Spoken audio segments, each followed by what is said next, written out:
a vécének a helyes használatára, az étkezésre, a rendszerességre, a tisztálkodás mindenfajtájára, iskolába járnak, tanulnak, pszichológusok, nevelők foglalkoznak a személyiségfejlesztésükkel. Bartal Gergő 19 éves, társaival 47-szer rabolt késsel, viperával, sokkolóval, pisztollyal, ezentúl emberölési kísérlet és drogkereskedelem miatt kapott 8 évet.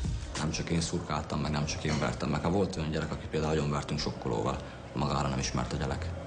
Bartal Gergő édesapja megerőszakolta a két kislányát. 15 év után nemrég szabadult, most külföldön él. A fiút nem tudta eltartani az édesanyja. 5 évesen állami gondozásba, majd nevelőszülőkhöz került.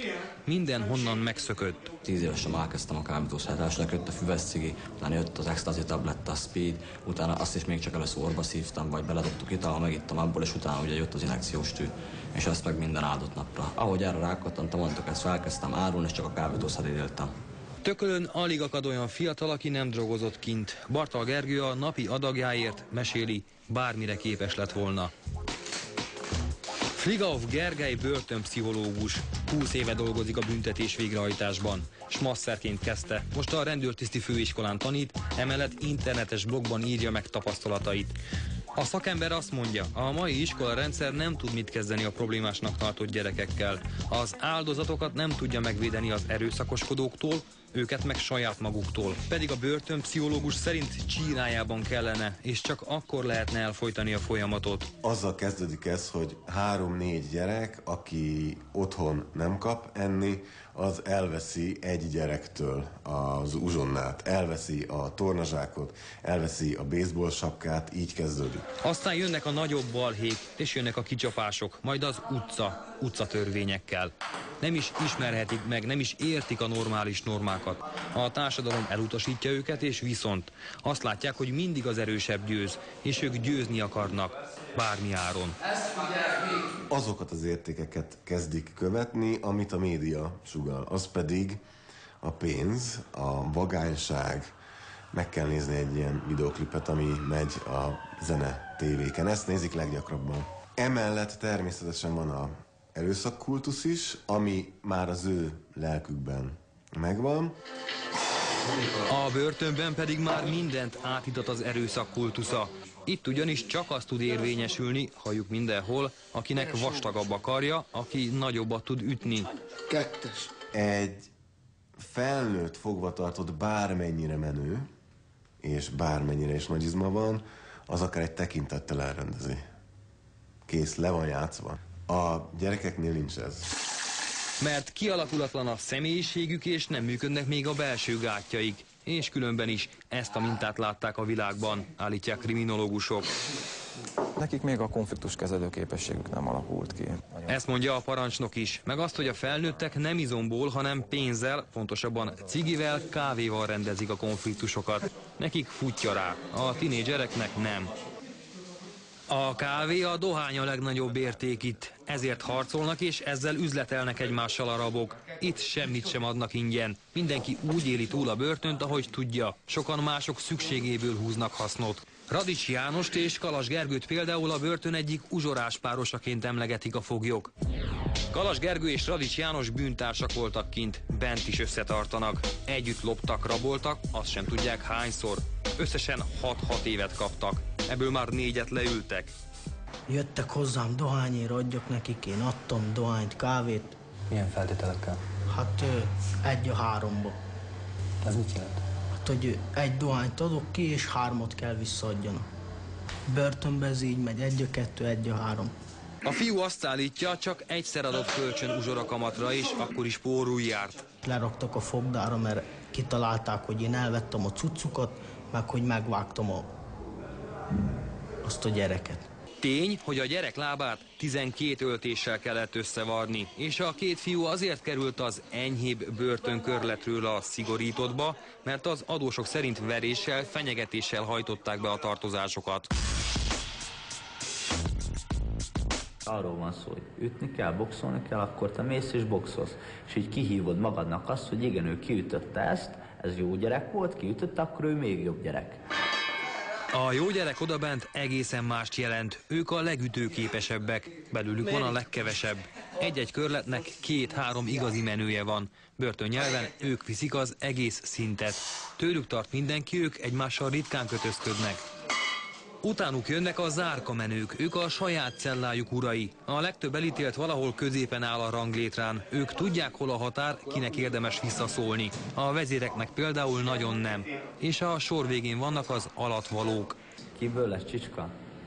Hát például abból, akit már első nap meghívnak boxolni, nem áll fel boxolni, akkor megmondják, így kezdenek neki, tölts egy cigit. Oda megy, tölt egy cigit. Jó, most akkor te fogod felmosni. Ő fog felmosni. És nem mond nemet. Nem akar nemet mondani, mert fél. Filibus azt állítja, az ő zárkájukban nincsen szolga. Mi mást tapasztalunk. Hárman leülnek kártyázni, közben egy fiú végig felettük áll. Először azt hisszük, csak kibicel, aztán kiderül, ő a szellapincér, csak éppen jattot nem kap. Adjad a cigit. És a fiú adja. Cigi után a kávét is. A 3 rabot a kameránk sem zavarja. Persze az is lehet, hogy épp előttünk ugráltatják a társukat. Az meg ugrik is. Mindig szerepet játszik, tehát mindig azt nézi, hogy hogyan húzhat hasznot.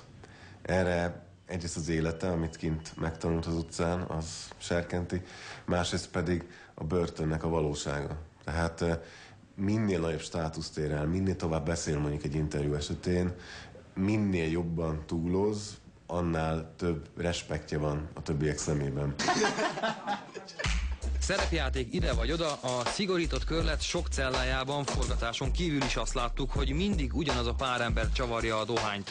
Mindig ők takarítanak a többiek helyett, és a délutáni pihenés után is kötelességtudóan megigazítják a zárkamenők ágyait. Hiába sanyarú a Csicska sors, de van lejjebb is. Azok, akiket szexuálisan zaklatnak. A fiataloknál ez is gyakrabban fordul elő. Jobban nagykorú. Nincsenek ezek a, hogy mondjam, ezek a kajakoszások, hogy egymást basszák. Pesek a vérük. Nem bírnak magukkal. Tavaly az ország összes börtönében 30 esetben kezdtek szemérem elleni erőszak gyanújával nyomozást. Ezek 40%-a, vagyis 12 ügy fiatalkorú intézetben indult. Összesen 71 fogoly verte meg a társát súlyosan. 11-en voltak közülük tinik, persze nem csak tököliek. Hamarabb fölmegy a pumpa, hamarabb csat, meg már csak a buli kedvéért. A buli kedvéért, mert egyszerűen annyi bennem az ideg, amit már sok fekvőtámasszal, tolockodással, felüléssel, egyébbel nem tudok levezetni, hogy kikezdem a másikat. A magyar rabok 4%-a fiatal, ehhez képest ők követik el az egymás elleni erőszakos bűncselekmények negyedét. 20-25 bűncselekmény miatt indítunk eljárást fogvatartottal szembe évente. Ebből 3-5 eset az, ami valóban ítélettel zárul, a többi az nyomozás során megszüntetésre kerül. A rabok sokszor félnek tanúskodni, így nem lehet bizonyítani a bűncselekményt. Az árulók jussa a teljes számkivetettség, ez a börtön örök törvénye. A hierarchia lassan, de biztosan mégis változik, teret nyer a csapatszellem. Az enyhébb fokozatban őrzött jobb fiúk közt már nem is mindig alakul ki a klasszikus ranglétra, de a zárkák között ott is mennek a meccsek.